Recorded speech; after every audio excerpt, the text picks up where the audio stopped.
இப்போ ஒரு விமனால வந்து எனக்கு ஃபீலிங்ஸ் ஏதோ ஒரு கஷ்டம் இருக்கு அப்படின்னா, என்னால வந்து அது ஈஸியா புலம்பிட முடியும், அழுதுற முடியும். ஐயோ ஐயோ. ஆனா, அது மென்னால வந்து ஈஸியா புலம்பவோ, அழுகவோ முடியாது. ஸ்டில் அவங்க வந்து ஒரு எமோஷனல் சப்ரஷன்க்குள்ளேயே தான் இருக்காங்க. ஓ அப்படியா?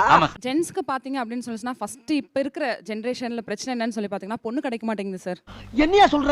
அவன் எவ்வளோ நல்ல பையனா இருந்தாலும் எவ்வளோ சம்பாதிக்கிறதா இருந்தாலும் அவனுக்கு வந்து பொண்ணு கிடைக்க மாட்டேங்குதுன்றது ஃபர்ஸ்ட் திங். இதுங்களுக்கு எல்லாம் என்னைக்கும் நல்லதே கண்ணில் தெரியாதான்னு. வர வருமானத்தை வச்சு அவன் வீட்டை சமாளிக்கிறது, இஎம்ஐ கட்டுறது, வண்டி இஎம்ஐ லோன் அந்த மாதிரி கட்டுறதே பெரிய விஷயமா இருக்கும். நல்ல மனசுடா உனக்கு, நல்ல மனசு.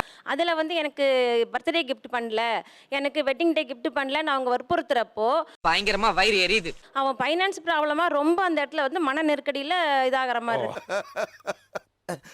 ஒரு பேறு காலத்துக்கான விடுமுறை பெண்களுக்கு இருக்கா?